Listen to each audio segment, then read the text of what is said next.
Ahora avanzamos con el tema diputados, pero vamos a hablar con Facundo Moyano, que está aquí con nosotros, para ver cómo se lo ve desde un legislador lo que se ha hecho hasta ahora, ¿no? Y cuáles son los riesgos o los temores. ¿Qué tal, Facundo? ¿Cómo estás? ¿Cómo estás? ¿Qué tal? Bueno, en realidad yo no diría temores, sino que la preocupación es que se extienda más la negociación. Lo que se está dando hoy en día es un diálogo entre los diferentes bloques de diputados para poder incluir, esto es una propuesta impulsada desde el Frente Renovador, para poder incluir en la propia ley, en realidad en el propio proyecto de ley que viene del Senado, la cuestión de las pymes. Nosotros tenemos la experiencia, en realidad, de la legisladora Graciela Camaño, fue ministro de Trabajo en el año 2002 cuando se implementó esta medida, no desde una ley, sí desde un decreto, justamente para evitar toda esta dilación que hoy se está llevando adelante desde la intención del oficialismo, en realidad, digo, para ser claros en este sentido.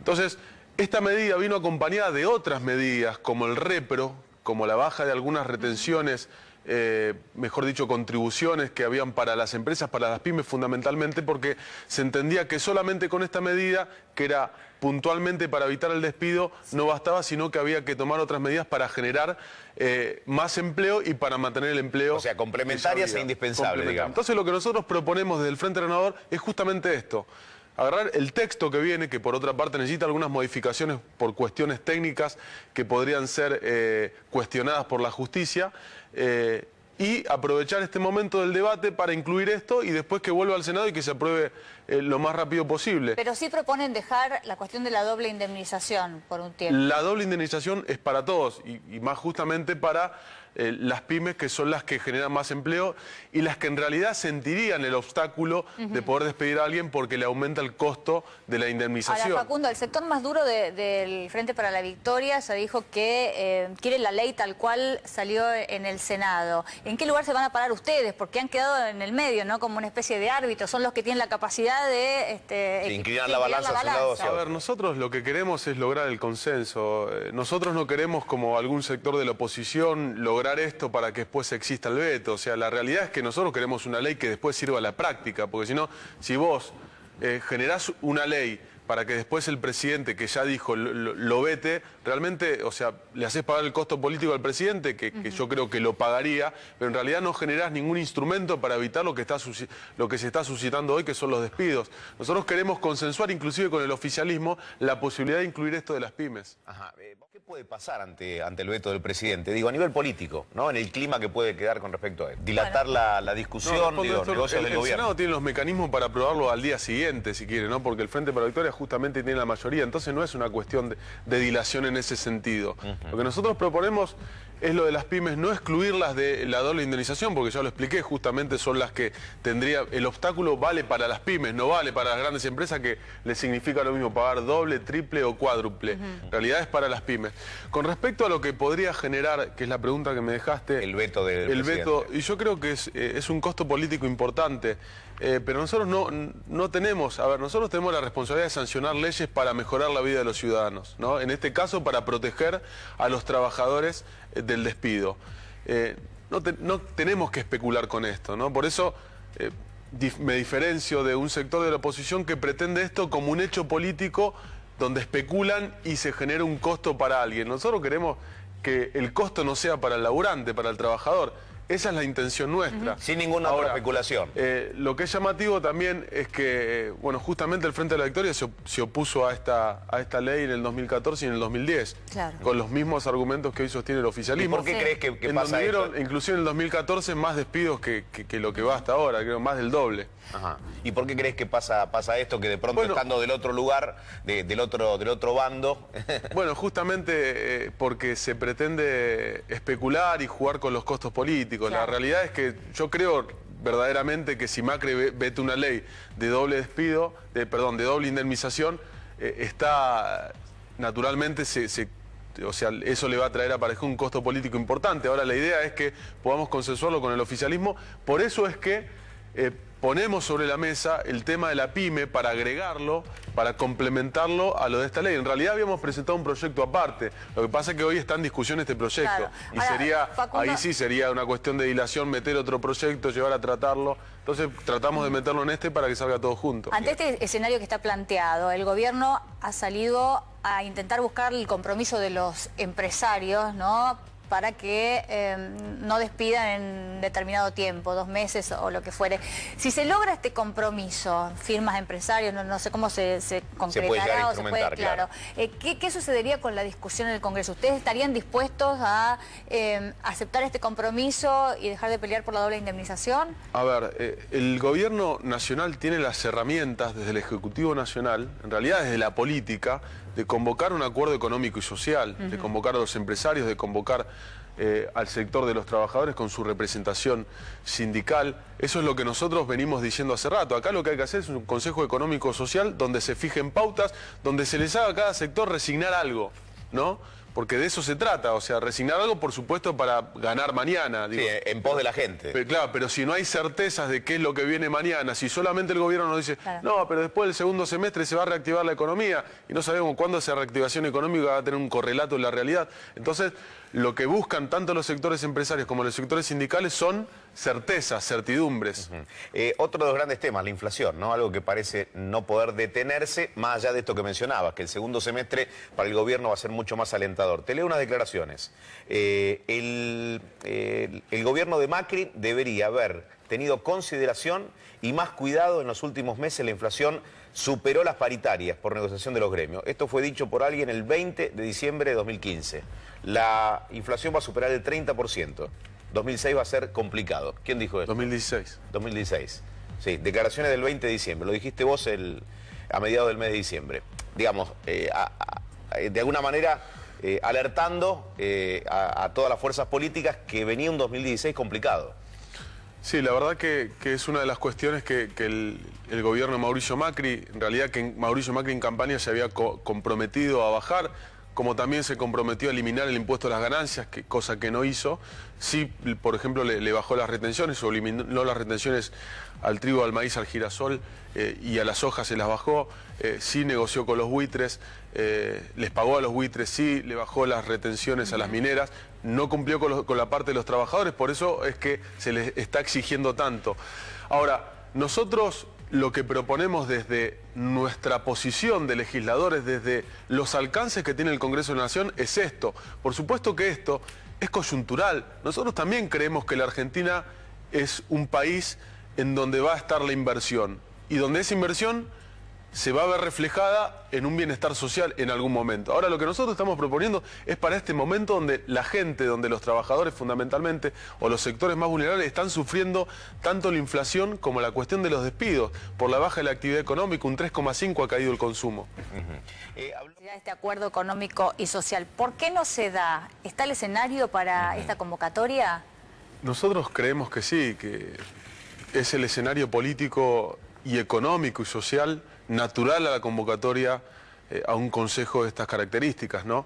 Porque justamente son estos sectores, los más dinámicos de la economía, los que necesitan las certezas, y las certezas se las puede dar el gobierno, que es el que tiene el panorama de la complejidad que existe en la Argentina. Por eso nosotros creemos en esto, siempre sostuvimos esto desde antes de la elección, siempre sostuvimos que era el mecanismo. Por supuesto que esto también, digo, significa para el gobierno por ahí una pérdida de fortaleza aparente, ¿no? Y yo creo que esa es la razón por la cual el gobierno no lo realiza. Pero en realidad nos gustaría mucho inclusive que el acuerdo sea con las fuerzas políticas, ¿no? Nosotros siempre estamos y estuvimos predispuestos al diálogo, apoyamos muchas de las medidas que impulsó el gobierno, tanto lo legislativo como desde el ejecutivo, apoyamos, más allá que yo en lo particular me abstuve de votar el pago soberano, el pago en realidad a los buitres, el bloque acompañó porque entendía que era una etapa que se tenía que superar para justamente dejar de hablar que eso era un inconveniente para las inversiones y ponernos a pensar la Argentina de largo plazo. Entonces digo, nosotros creo que teniendo esta actitud le estamos mostrando al gobierno que estamos dispuestos a colaborar. O sea, hay madurez, hay una oposición con madurez. No dejamos de ser oposición, no dejamos de ser críticos. ¿Cómo se traduce una marcha como la del 29? La marcha de los sindicatos, las 3 CGT, las 2 CTA. Digo, ¿qué aporta un momento así o qué le resta? Digo, ¿cuál es tu posición? Bueno, digo, es una demostración de fuerza, claramente, ¿no? Bueno, es una demostración de lo que hay, ¿no? Del poder que existe en las organizaciones sindicales, gracias a Dios, ¿no? Más allá de críticas que vienen siempre cuando el movimiento obrero sale, pelea. De un lado te dice, ¿por qué no sale el sindicalismo a protestar ahora? Y del otro lado dice, y cuando salen te lo critican también. Pero yo creo que lo importante y lo que tiene que leer el gobierno de esto es que tiene una CGT, un movimiento obrero que está a pasos de la unificación, que pretende ser convocado. Entonces, me parece que la actitud del gobierno tiene que ser de grandeza en este sentido. Hay algo que destacar del gobierno, más allá de que no ha llevado adelante esto de lo que estamos hablando, que es el Consejo Económico y Social, para dar certidumbre a los sectores más dinámicos de la economía, pero hay diálogo. Esas centrales, antes de realizar el acto, estuvieron reunidas con el presidente, planteándole los problemas. Después ¿Te parece que el Frente para la Victoria estaría dispuesto a ser parte de esta convocatoria? Y bueno, si no está dispuesto, el costo político se lo come el Frente para la Victoria. Lo importante es que el gobierno muestre la grandeza. O sea, quedará expuesto el Frente para la Victoria como no queriendo porque colaborar todos de alguna queremos manera. Colaborar con el país, ¿no? A ver, nosotros somos oposición claramente. El gobierno, la gente nos ha elegido como oposición al gobierno. Y como tal tenemos que tener una actitud crítica, pero también crítica y propositiva. Claro. Nosotros estamos dispuestos. El que entienda la oposición de otra manera, el que entienda que es poner la palos en lógica la rueda. claro, mientras peor, mejor, Claro. me parece que no está pensando en la Argentina, están pensando en sus propios intereses. Yo creo que el veto tiene consecuencias negativas, tanto para el gobierno como para la gente. Esto no nos olvidemos que... O sea, perdón, se lo pregunto porque diputados de su sector han dicho que hay que hablar específicamente de las pymes más allá de lo que llega del Senado, ¿no? ¿No es cierto? Sí, no, por supuesto. Hay posturas también dentro del bloque, hemos discutido bastante y hemos llegado a una conclusión que es la de poder complementar a esta ley de la doble indemnización toda la cuestión de las pymes para no demorar el tratamiento de otra ley y no seguir dilatando la cuestión y generar todo lo que ya sabemos. Ahora, la realidad es que el veto yo creo que sería totalmente negativo porque sería que el presidente no reconoce el funcionamiento legítimo del Congreso, ¿no? La composición del Congreso, recordemos que cambió del periodo pasado, el periodo legislativo pasado a este periodo legislativo, también por decisión de la gente. Yo recuerdo una frase de Mauricio Macri, y no estoy diciendo que el veto no sea constitucional, el veto es constitucional. Es una De hecho, herramienta estamos recordando que lo utilizó legítima. muchísimo como jefe de gobierno de la ciudad de Buenos Aires y no le molestó asumir ese costo político. Totalmente. Ahora, cuando el presidente Mauricio Macri estuvo en la Asamblea Legislativa y los diputados del Frente para la Victoria hacían reclamos a viva voz, el presidente dijo, respeten la democracia, respeten el voto de la democracia. Entonces, en este sentido, el presidente vetando sería contradictorio a ese comentario. Es una que herramienta constitucional, Facundo. No, está bien. Bueno, la herramienta constitucional es que los diputados también debatan y saquen una ley. Sí. y ser respetuoso quizás de ese tratamiento y de lo que se ha aprobado. Después hay una bicameral de veto también. Ajá. Claro. Y te pregunto, porque hay una preocupación central hoy por hoy cuando se habla de despidos en el ámbito público y privado. Un relevamiento, creo que es de analogía, dio que casi el 50% de la gente que tiene empleo teme perderlo. Digo, ¿esto puede ser una señal, un mensaje para el gobierno para que cambie esta idea de vetar lo que salga del Congreso? Señales están habiendo un montón de señales.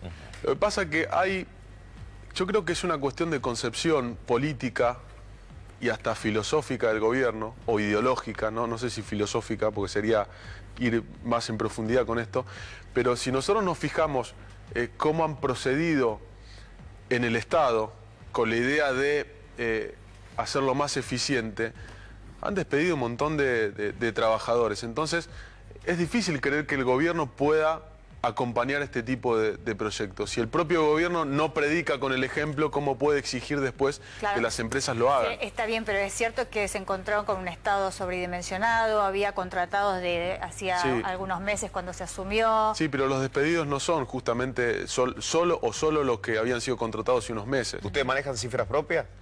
Y en el Estado hay casi 50.000 despidos.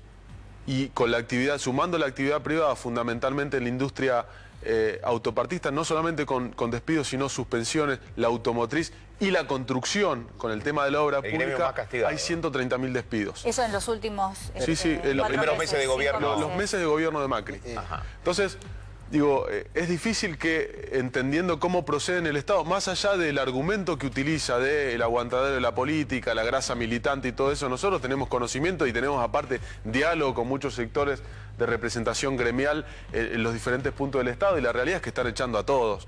O sea, o echan gente que está ahí, que entraron también por alguna cuestión política y ponen gente de ellos. ¿Y tu posición cuál es? ¿Que se podría haber hecho algo similar, pero de manera progresiva, es decir, sanear al Estado, transparentar los empleos públicos para no dar lugar a todo este tipo de situaciones completamente dramáticas, ¿no? Yo comparto lo de hacer el Estado eficiente, pero no podés dejar 50.000 personas en la calle. Porque son despidos, más allá de que hayan entrado por política o lo que sea, son trabajadores, están cobrando y están viviendo de ese sueldo. Entonces digo, ahora, Facundo, creo que tendrían que haber tenido una contemplación un poco más amplia de esa cuestión. Digo, yo no creo que a ningún empleador le guste despedir gente, ¿no? Porque además uno invierte en la capacitación, implica que estés achicando tu empresa. ¿No hay que pensar más en crecer y en generar fuentes de empleo, ¿no? Que en poner esta ley que en algún momento además la aprobamos en nuestro país, en nuestra historia reciente, y no funcionó demasiado? ¿Por qué no funcionó? Y los resultados no indican que fue una solución. ¿Cuáles fueron los resultados? Bueno, no tenemos muchos números. Bueno, 2002-2007 yo te digo, el desempleo bajó de un 20 a un 10. Eso es lo que funcionó. 2002 se implementó esta ley de doble despido, más otras cuestiones. Sí, porque teníamos otras circunstancias. Bueno, habían otras circunstancias. ¿No? Ahora, yo lo que digo es, por supuesto que esto no es la solución para la generación de empleo genuino, porque para eso hace falta una reactivación económica. Lo que nosotros estamos planteando con esta herramienta legislativa es atravesar esta etapa en donde todavía no vemos un reflejo, en realidad todavía no vemos ni siquiera esas famosas inversiones que iban a venir. Ahora, la solución es esa para la generación de empleo genuino. O sea, es una medida extraordinaria ante la emergencia. Ahora, Néstor Kirchner levantó la doble indemnización después de bajarla en el 2005, si no me equivoco, al 180 por al 200, en el 2007 recién, cuando vio que la Argentina ya se había estabilizado con el tema del empleo. Entiendo lo que decís vos, había otra circunstancia. Lo que pasa que es dentro del alcance que tiene el Congreso de la Nación, la herramienta que propone, y por supuesto que entiendo lo que planteás vos con respecto a la generación de empleo y la estabilidad. Por eso nosotros proponemos lo de las pymes, porque creemos que no podemos afectar lo de las pymes, porque sabemos que es un peso extra que les puede significar la reducción del personal. Y es el gran motor de toda reactivación, ¿no? Totalmente. En caso.